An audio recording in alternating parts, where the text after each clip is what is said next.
If you get winded walking up the stairs, if you run out of breath when you talk for a while, if you feel like you're not breathing as deep as you did 5 years ago, most people assume it's the heart. And honestly, a lot of doctors check the heart first too. But after 50, there's another cause that's far more common than your heart, one that lives in a completely different organ. And the most surprising part is that it's directly connected to something you're probably not doing right. Something as simple as drinking water. Yes, water. Today I'm going to explain why your lungs after 50 depend on hydration in a way most doctors never tell you about. I want to do a quick mental test with you. Think about the last time you climbed a flight of stairs. Did you reach the top breathing normally, or did you have to stop for a second to catch your breath? Have you talked on the phone for more than 15 minutes straight without feeling like the air was running out? When you laugh hard with someone, does that laugh end with a cough or with that feeling that your chest closed up just a little? If you said yes to any of those, pay attention, because what I'm going to tell you today happens to 65% of adults over 55 in the United States, according to data from the American Lung Association. 65%. And most of them don't know it's happening or what's actually causing it. People assume that when they run out of breath, the heart is at fault, and sometimes it is. I'm not lying to you. That's why it's so important to rule it out with your doctor first. But in the vast majority of cases in adults over 50, especially when the heart has already been checked and everything looks fine, the cause is in the lungs, specifically in something called functional lung capacity. And that capacity, after 50, depends on something you probably never connected with breathing: hydration. I know it sounds strange. You're probably thinking, "Doctor, I drink water. That can't be it." But what researchers have discovered in the last 10 years about the connection between water and the lungs has changed how we treat respiratory issues in older adults. And almost nobody is telling you about it because there's no time in a regular appointment to explain this connection properly. Today, we're going to explain it with science, with calm, and with things you can start doing today. Let's start with something you probably didn't know. Your lungs at age 30 have a maximum volume, a total air capacity they can move. After 30, that volume starts to drop, slowly at first. After 50, not so slowly. By 70, the average person has lost between 25 and 40% of the lung capacity they had at 30. And here's the important part: that loss is not entirely inevitable. For a long time, we believed it was just natural aging, something that happens, period. But more recent studies show something different. A big chunk of that loss has to do with three very specific factors: loss of elasticity in lung tissue, atrophy of respiratory muscles — yes, the lungs have muscles around them — and chronic dehydration of the mucus lining the airways. That last part is the one almost nobody mentions. Your lungs on the inside are coated with a thin layer of mucus. Don't get scared by the word. That mucus is essential. It traps particles, viruses, dust, everything bad you breathe in, and clears it out of the body.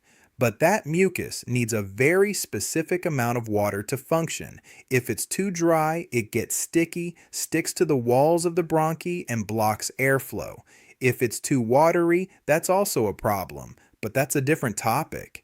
The issue in adults over 50 almost always goes in the direction of mucus that's too dry, and that happens for a very specific reason. After 50, the sense of thirst gets dulled. Older people literally don't feel thirst with the same intensity as when they were younger.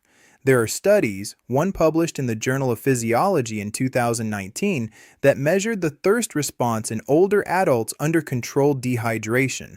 Participants over 65 reported feeling thirsty at dehydration levels that were already clinically concerning. In other words, when an older adult feels thirsty, it's already late. They're already dehydrated, and that chronic dehydration affects the most sensitive tissues in the body first. The kidneys, we covered that in the last video. The skin, which becomes more wrinkled and less elastic. And the lungs, the mucus dries out. The airways get irritated, and every breath moves less air than it should. Here's the part that surprises my patients most when I explain it, because many of them have spent years thinking their symptoms were cardiac when they were actually pulmonary. And the difference matters a lot because the treatment is completely different. Do you wake up with a dry throat almost every morning? That's not just mouth breathing, it's dehydration of the respiratory mucosa during the night. While you sleep, you keep breathing between 12 and 18 times per minute, and every breath loses a small amount of moisture. If you go to bed without enough hydration, you wake up with dried out airways, and that, repeated every night, slowly inflames the bronchi. Persistent dry cough, especially at the end of the day or after talking a lot, that's one of the most underestimated symptoms. A lot of people think it's allergies or it's the weather and leave it there. But chronic dry cough in adults over 50 with no clear infectious cause almost always has a component of bronchial irritation from mucus that's too thick. And mucus that's too thick almost always has a component of insufficient hydration. Out of breath climbing one flight of stairs, but no chest pain or racing heart? That's a classic sign of reduced lung capacity, not a heart problem. If your heart were failing, the pattern would be different. There would be crushing pressure, cold sweats, irregular heartbeats, dizziness. Pure shortness of breath without those other symptoms almost always points to the lung. Do you feel like you're breathing higher up than you used to? This is something almost nobody notices consciously, but pulmonologists spot it quickly. People with reduced lung capacity start breathing more with the upper chest. The shoulders even rise with each inhale because they're no longer using the diaphragm well. That's exhausting. It's like breathing with one hand tied behind your back, and most people don't even realize they're doing it. Do you have lips or a face with a slightly paler or bluish tone in the late afternoon, especially after exertion? That's called subtle cyanosis, and it's a sign that your blood isn't carrying enough oxygen. The most common cause in older adults isn't serious heart disease, it's diminished lung function. And diminished lung function in many cases is reversible if it's addressed in time. And here's something I think is one of the most important things I'll tell you today. If you've been feeling these symptoms for years and your doctor told you the heart is fine, but the symptoms continue, the next logical step is a spirometry test. It's a simple, cheap, non-invasive test. They have you blow hard into a tube and measure how much air you move and how fast. That test can reveal lung problems years before they show up in any other study, and almost no doctor orders it routinely. Now we get to the good part, how water specifically affects your lungs. Your lungs are technically the most humid organ in the body. They're literally designed to maintain 100% internal humidity. Every time you breathe, the air that comes in gets humidified before it reaches the alveoli, those tiny sacs where oxygen exchange happens. If air arrived dry at the alveoli, it would damage them. Your body doesn't allow that. But that humidification has a cost. It spends water. With every breath, you lose a small amount of water through your lungs. Multiply that by 20,000 breaths a day. That's what an average adult breathes, and you'll see where a big chunk of your daily fluid loss is going. When you're dehydrated, your body prioritizes where it sends the water it has, and the lungs aren't at the top of that list. Water goes first to the brain, the heart, the kidneys, the liver. By the time it reaches the lung, it's whatever's left over, and what's left over sometimes isn't enough to keep the bronchial mucus properly hydrated. Result: thicker mucus, narrower airways, less air getting in. A study published in Chest Journal in 2020 measured lung function in adults over 60 before and after controlled hydration protocols. Participants who went from insufficient hydration to optimal hydration over 6 weeks improved their forced expiratory volume, the amount of air they can exhale forcefully, by an average of 8 to 12%. No medication, no additional exercise, just drinking more water, properly distributed throughout the day, 8 to 12%. For reference, those numbers are comparable to some prescription bronchodilators just from water. There's another connection I find fascinating that almost nobody mentions. The lungs don't just need water for the mucus, they also need water to maintain the elasticity of the lung tissue. The elastin and collagen fibers that give the lungs their flexibility work better when they're properly hydrated. When there's chronic dehydration, those fibers become stiffer, and stiff lungs don't expand well, don't contract well, and move less air with each breath. And there's still a third factor, the respiratory muscles, the diaphragm mainly, but also the intercostal muscles, are muscles like any other. They need water to function properly. Dehydration affects muscle performance. If your diaphragm is dehydrated, breathing deeply tires you out. That direct. People believe they're tired because their lungs are weak, when in reality, often it's the muscles that move the lungs that are exhausted from lack of water. Now let's get practical, and I want you to take this seriously, because the difference it can make is real, measurable, and you'll feel it within a few weeks. Let's start with water. Of course, but not the way you've always been told. Forget the 8 glasses a day myth.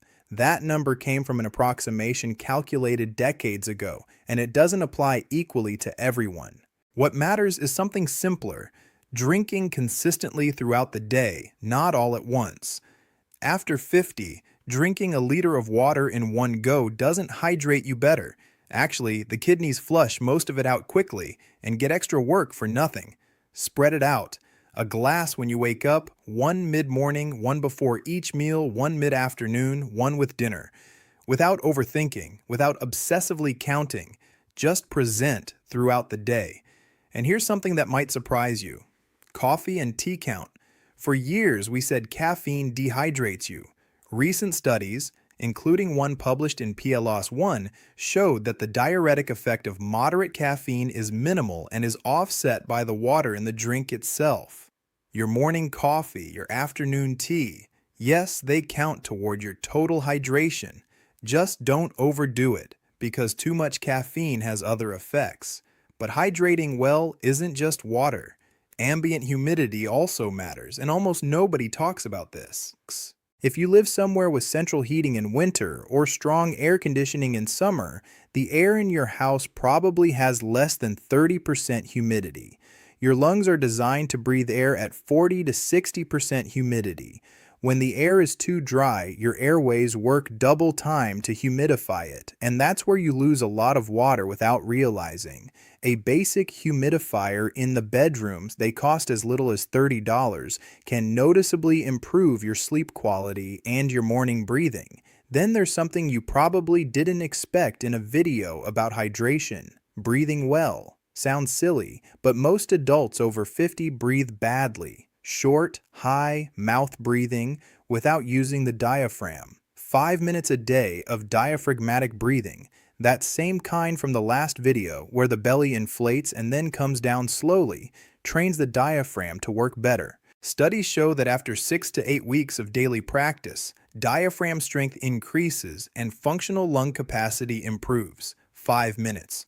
While you brush your teeth, while you wait for the coffee, you don't have to sit in lotus position. I also want to mention a food that almost never gets brought up as a friend of the lungs: bone broth. Yes, bone broth. It's rich in glucosamine, proline, and glycine, amino acids the body uses to repair connective tissue, including lung tissue. A cup a day, especially in cold weather, gives you hydration, natural electrolytes, and compounds that support lung elasticity. If it sounds weird, try it for 2 weeks and tell me what you notice. And I'll close with what to me is the simplest and most ignored intervention of all: walking outdoors.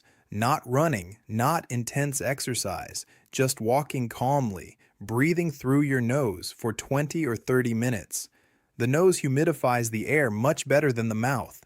It warms cold air before it reaches the lungs. It filters particles, and moderate walking activates the respiratory muscles without overloading them. It's the perfect combination.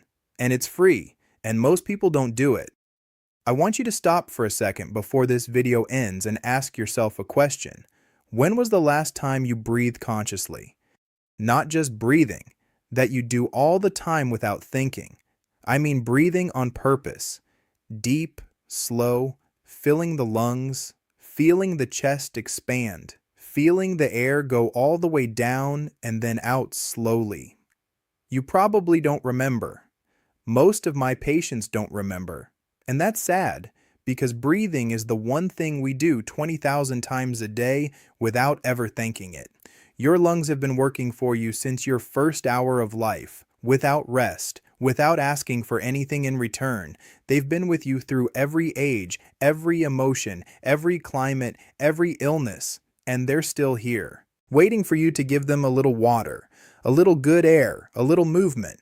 And when you give them that, they respond with more depth, with more calm, with more life. I've seen patients come in saying, "Doctor, I can't climb the stairs anymore." And within 6 months, just by changing hydration, conscious breathing, and daily walks, they recovered lung capacity they thought was gone forever. It's not magic. It's biology responding to the right conditions. And here I'll close with something I've been wanting to say to more people for years. Breathing well after 50 isn't a luxury or a yoga technique. It's the most underestimated decision in preventive health. Because every deep, conscious breath is a promise you make to your body that you're going to keep being here, present, alive, for many more years.